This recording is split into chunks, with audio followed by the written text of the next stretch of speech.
Estamos no Monte das Beatitudes ou o Monte das Bem-aventuranças, conhecido como o Monte Eremos. Uma estrutura que a Igreja Católica adquiriu, criou um belo de um jardim. Nesse lugar eles têm proporcionado não só um ambiente com boa infraestrutura para receber os turistas, com locais para meditação, fotos, mas ao longo do tempo muitos desses locais foram tidos como sagrados e igrejas foram edificadas. Nós temos aqui a Igreja das Beatitudes e dentro desse terreno, dessa imensa área, nós temos, além de jardins maravilhosos, nós temos a vista para o Mar da Galileia.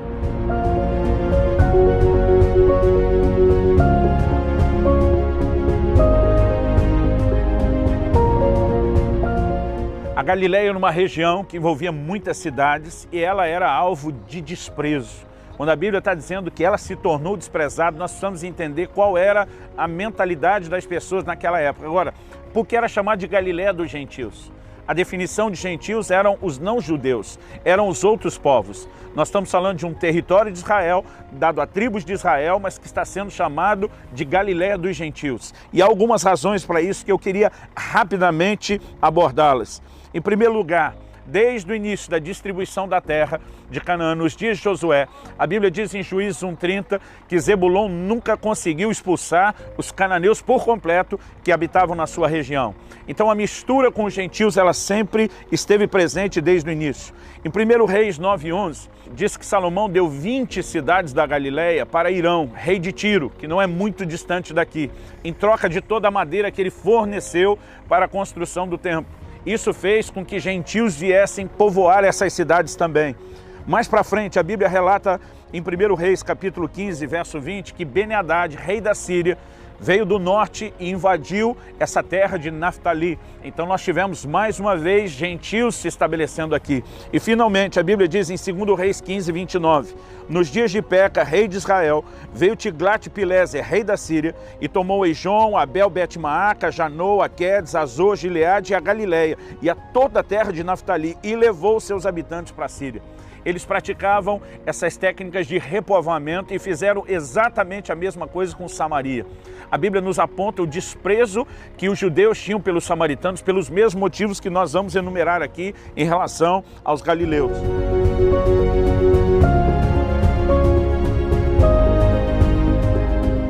No Novo Testamento, no Evangelho de João, lá no capítulo 7, nós vemos que as autoridades dos judeus mandaram guardas para prender Jesus. Eles voltam sem ter feito isso, dizendo, ninguém nunca falou como esse homem. Os fariseus dizem, por acaso vocês também creram neles? Observe que ninguém dos fariseus creu nele. Essa plebe que está acreditando nele é maldita. Nicodemos vai falar em defesa de Jesus e diz, Nicodemos, um deles, diz o texto, eu vou ler do versículo 50 ao 52 de João 7. Nicodemos, um deles, que antes fora ter com Jesus, perguntou-lhes, acaso a nossa lei julga um homem sem primeiro ouvi-lo e saber o que ele fez? Responderam eles, dá-se ao caso de que tu também és da Galileia? Examina e verás que da Galileia não se levanta profeta. Eles naquela hora estão dizendo, você virou um galileu agora para defendê-los? Não existe profeta vindo daquelas terras. Elas eram muito desprezadas. Em Atos 2, quando eles estão falando em outras línguas, no dia de Pentecostes, a pergunta às pessoas, não são porventura galileus esses que estão falando na nossa língua? Eles poderiam só ter dito, olha, são judeus falando a nossa língua. Mas eles definem explícita e taxativamente como galileus. Eles estavam dizendo que esse era um povo sem cultura, era uma região pobre, era uma região onde os costumes dos gentios vieram, havia muito paganismo, muita idolatria, era uma área desprezada por conta do seu pecado. Quando a Bíblia diz o povo que jazia em trevas, está falando não só da ignorância, de conhecimento intelectual, mas está falando do conhecimento de Deus. Foi nesse lugar que Jesus veio estabelecer o seu ministério, começando pelos desprezados, pelos mais pobres, pelos considerados mais pecadores. Isso fez com que houvesse desprezo pela sua própria pessoa e pelo seu próprio ministério, mas nos mostra o coração de amor, de inclusão que Deus Deus tem. Agora, diferente do que alguns têm dito, que Deus parece não se importar que o pecador continue pecando, a primeira mensagem de Jesus que nós lemos aqui em Mateus para esse povo foi: arrependei-vos, porque é chegado o reino dos céus. A boa mensagem nisso é que Deus nos ama, oferece perdão para os nossos pecados, mas Ele nos chama taxativamente a abandonar uma vida de pecado, para deixar que agora Ele, pelos seus princípios, nos governe e estabeleça o seu reino na nossa vida.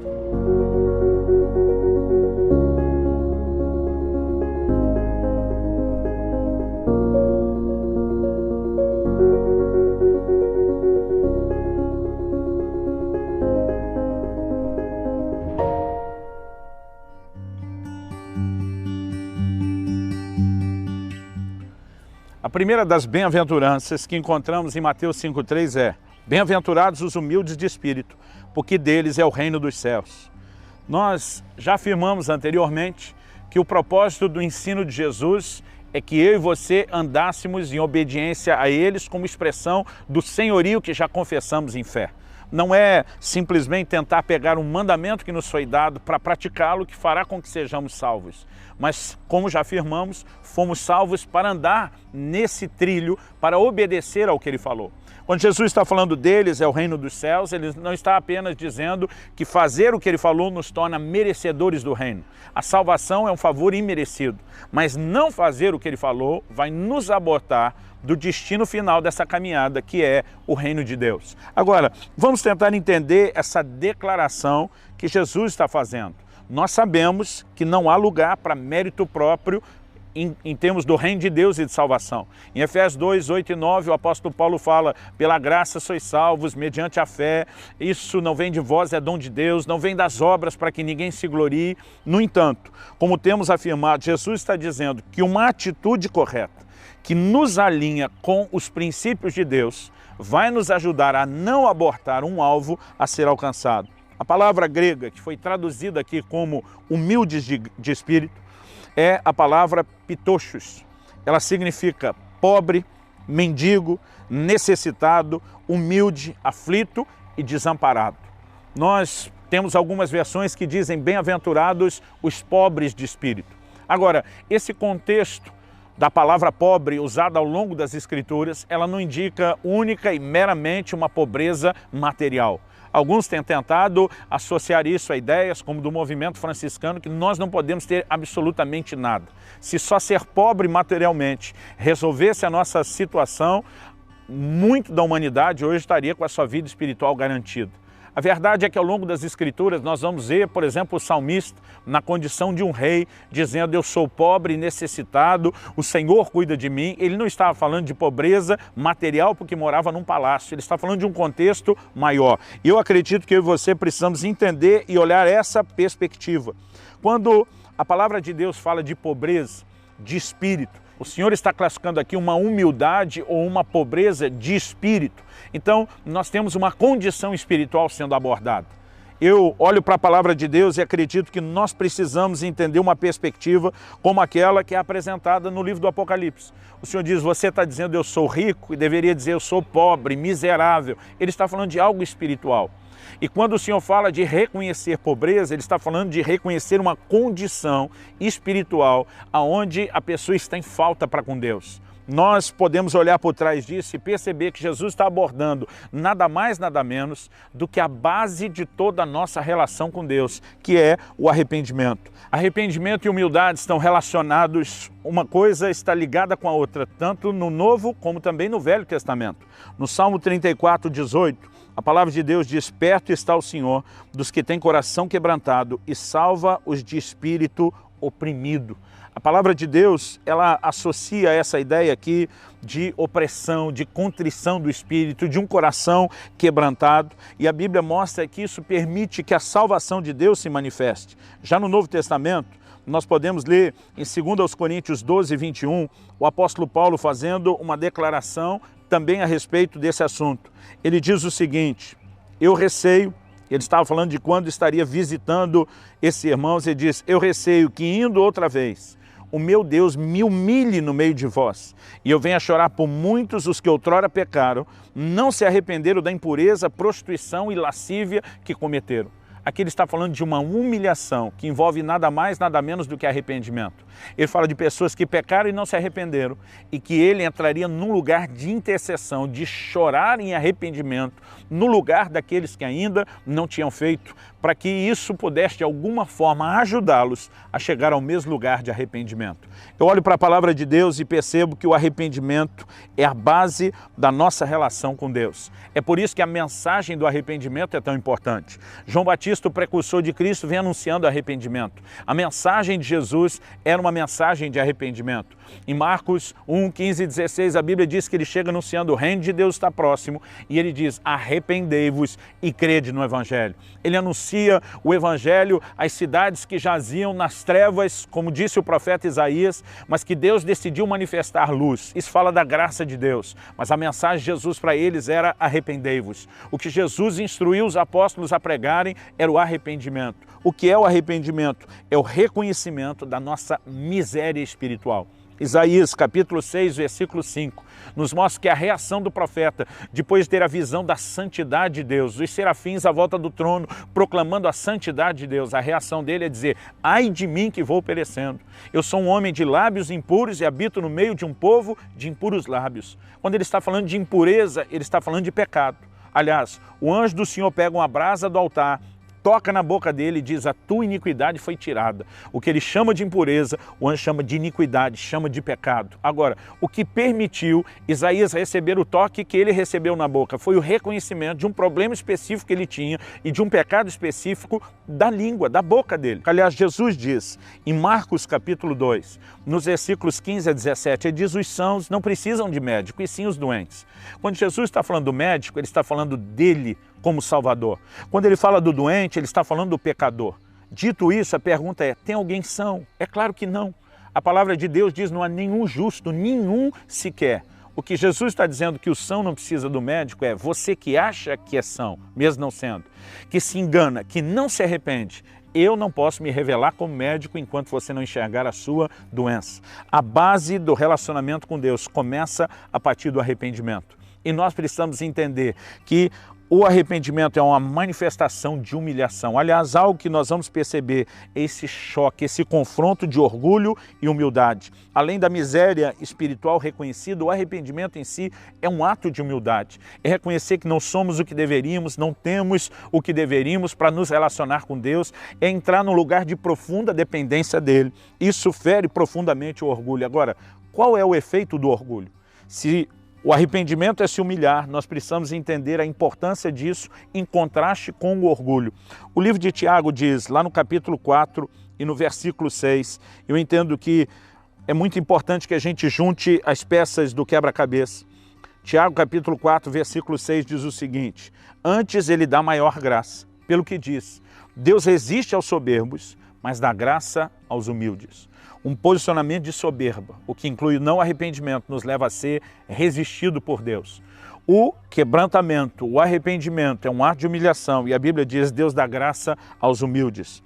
Logo na sequência, no versículo 7, ele diz: sujeitai-vos, portanto, a Deus, mas resisti ao diabo e ele fugirá de vós. Como nos sujeitamos a Deus? Deixando o pecado para obedecer a sua palavra e ter um novo relacionamento com ele. Como resistimos o diabo? Tendo uma postura firme de dizer: nós não vamos mais andar no pecado.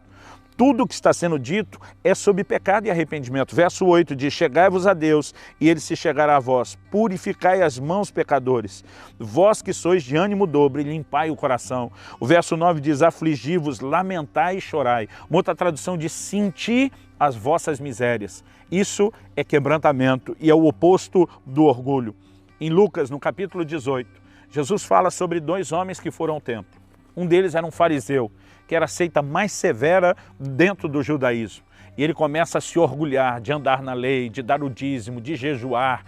E não apenas ele se orgulha da sua conduta, como ele despreza um publicano, que era, se o fariseu era a maior figura de um religioso, o publicano era uma das maiores figuras de um pecador. E ele diz: graças te dou, ó Deus, que não sou como esse pecador ao meu lado. Jesus pergunta: quem dos dois desceu justificado? Ele diz: não foi o fariseu, foi o publicano. Esse só batia no peito dizendo, tem misericórdia de mim, pecador. O que eu e você precisamos entender é que a justificação não vem pela nossa conduta, vem pela humilhação e o reconhecimento de que só Deus pode oferecer aquilo que nós não temos. E novamente nós vemos um contraste entre o orgulho de um e a humilhação de outro. E vemos também a diferença que isso produziu em cada um deles. A salvação se recebe pela graça. Mas a palavra de Deus diz que o acesso à graça, Romanos 5,2 diz, pela fé temos acesso a essa graça. O acesso à graça é a fé, mas a Bíblia diz que antes da fé, que nos leva à graça que salva, nós precisamos do arrependimento. Então esse é um trilho para mim muito prático. Pergunta para finalizarmos, como devemos viver? O arrependimento é apresentado em Hebreus no capítulo 6, nos versos 1 e 2, como um dos rudimentos, um dos fundamentos da doutrina de Cristo. E não só um deles, mas o primeiro deles, e aparece antes mesmo da fé em Deus. Então o arrependimento não é só para quem não se converteu ainda. Porque alguns tentam rotular o arrependimento como sendo, não, essa mensagem para o pecador que ainda não foi salvo, que não nasceu de novo. Isso é desmentido quando nós olhamos para Apocalipse 2 e 3. São cartas às igrejas da Ásia, às 7 das igrejas da Ásia, onde o próprio Senhor Jesus, falando não só com os crentes, mas falando com os crentes na pessoa do líder, do mensageiro das igrejas, ele continuamente, para cada uma dessas igrejas, diz, arrependei-vos. Isso nos mostra que o arrependimento não é apenas aquilo que se requer de nós antes da conversão, mas mesmo depois da conversão, nós precisamos ter um ato contínuo de arrependimento. Por quê? Porque não temos impecabilidade. Temos uma nova natureza a qual precisamos nos sujeitar. O apóstolo João diz, em 1 de João, capítulo 1, verso 9, se confessarmos os nossos pecados, Ele é fiel e justo para nos perdoar e nos purificar de toda a injustiça. Quando ele usa os nossos pecados, ele está se incluindo junto comigo e com você. Já vi pessoas tentarem dizer que esse texto não se aplica aos cristãos. Então nós estamos dizendo que o apóstolo João não era convertido, porque ele se inclui. Ele diz, se confessarmos os nossos pecados, ele é fiel e justo para nos perdoar, para nos purificar. Então, se ainda pecamos, ainda precisamos nos arrepender. O arrependimento continua sendo um dos fundamentos da doutrina de Cristo, um dos rudimentos da doutrina de Cristo. E como li há pouco no livro de Tiago, a Bíblia diz que nós devemos purificar as mãos pecadores. Tiago estava escrevendo para quem? Ele começa a epístola usando várias vezes a expressão irmãos. Ele repete várias vezes ao longo da epístola irmãos. Ele está falando para os cristãos. E ele diz no verso 9, afligi-vos, lamentai e chorai, converta-se o vosso riso em pranto e a vossa alegria em tristeza. Do que ele está falando? O verso 8, purificai as mãos pecadores, vós que sois de ânimo dobre, limpai o coração. Ele está falando da humilhação do arrependimento. No verso 10 ele diz, humilhai-vos na presença do Senhor e Ele vos exaltará. Humilhai-vos na presença do Senhor e Ele vos exaltará. Humilhação é necessária para o arrependimento que nos traz a Cristo antes da conversão. Humilhação é necessária depois de convertermos, porque podemos nos orgulhar até da nossa relação com Deus. O apóstolo Paulo diz, para que eu não me orgulhasse da grandeza das minhas revelações, me foi dado um espinho na carne.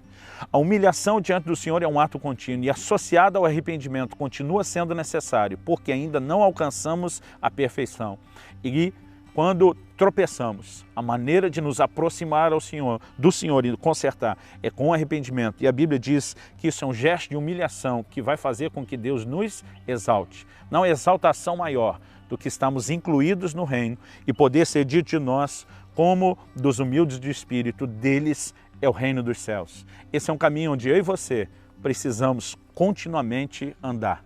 E andar focado no resultado, que isso vai nos permitir experimentar o fluxo da graça de Deus e daquilo que Ele tem para nós. Nos próximos minutos, nós queremos ter uma conversa em família de aplicação dessa mensagem, que tenho certeza será edificante para o seu coração.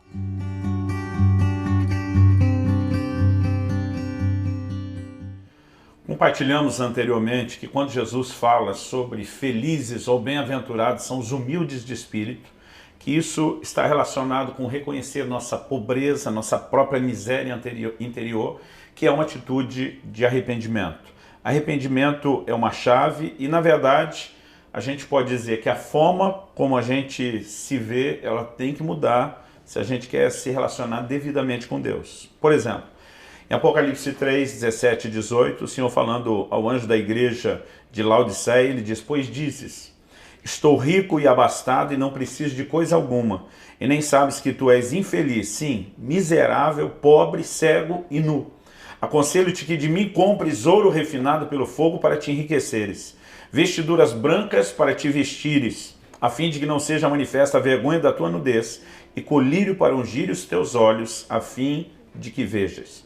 O Senhor Jesus está dizendo que o que muda a forma como a pessoa se permite ser tocada por Deus não é apenas a forma como ela se vê, mas se ela se vê corretamente de acordo com como Deus a vê.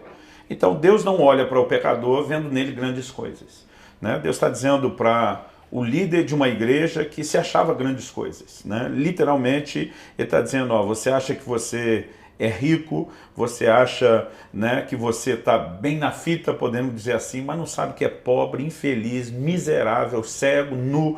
O que Deus está dizendo, eu quero que você reconheça essa pobreza, para quê? Para que você possa comprar de mim o ouro refinado pelo fogo. Eu quero que você reconheça a sua nudez, porque sou eu que tenho algo para te oferecer, a fim de que você possa se vestir. Eu quero que você reconheça sua cegueira, porque sou eu que posso abrir os seus olhos. O tempo todo que nós percebemos é que o genuíno arrependimento, que é esse estado de humildade e espírito, de reconhecer nossa condição, é o que permite que ele intervenha e que possa nos dar aquilo que a gente não tem. Definido essa chave do arrependimento, eu quero perguntar para vocês como vocês veem a relação entre humildade e arrependimento, em poucas palavras. Bom, humildade e arrependimento, eu vejo que quando a gente está nesse lugar de olhar a nossa miséria, né, de reconhecer, normalmente isso é trazido com a presença do Espírito Santo, porque é ele que nos convence realmente do pecado. Exatamente. Né? Então eu acho muito importante a gente entrar nesse lugar de permitir que o nosso relacionamento seja crescente, para que a gente possa ser verdadeiramente humilde, né? Ter uma visão realmente correta de quem nós somos em Deus. Uma das principais características de Jesus é a sua humildade. Isso me inspira demais, né? E eu falo sempre que a minha melhor versão é a versão forjada no secreto. Eu gosto quando você usa a expressão minha melhor versão. Normalmente, quando você fala dessa questão da necessidade de ser sensível ao Espírito Santo, e eu concordo muito, me faz pensar o seguinte: talvez o que nos falte, então, se é ele que convence do pecado e o arrependimento está relacionado com a obra do Espírito Santo, talvez o que nos falte às vezes não seria exatamente um pouquinho mais de sensibilidade ao Espírito Santo para que isso aconteça? Até porque Hebreus, citando o Velho Testamento, diz: se hoje ouvir de sua voz, não endureça o coração. Né? Se não houver uma resposta do íntimo à voz dele, o processo pode não se completar. Então, eu imagino que isso faz sentido. Faz sentido para vocês? Com certeza. Eu quero sempre ter em mente que o arrependimento não é algo só para o não crente que está se aproximando do Senhor pela primeira vez. Né? Nessas mensagens às igrejas da Ásia, a gente acabou de citar uma delas, a de Laodiceia, o Senhor está sempre falando arrepende, arrepende, arrepende. Né? Tiago fala sobre sentir as vossas misérias. Ele está falando de gente que nasceu de novo, que tem a natureza de Deus, né, no seu espírito, mas isso não significa que ainda não tenha que lidar com as limitações da sua carne. O grande desafio é não só quando nos achegamos a Deus pela primeira vez, mas continuamente, né, conseguimos estar sempre reconhecendo essa limitação. Eu me lembro de uma conversa que nós tivemos num dos nossos cultos em família, onde uma vez eu citei para vocês que quando Isaías disse: sou um homem de lábios impuros, isso levou Deus, né, a mandar que um anjo pegasse uma brasa do altar e tocasse na boca dele. Eu lembro que eu estava explicando por que o anjo tocou na boca.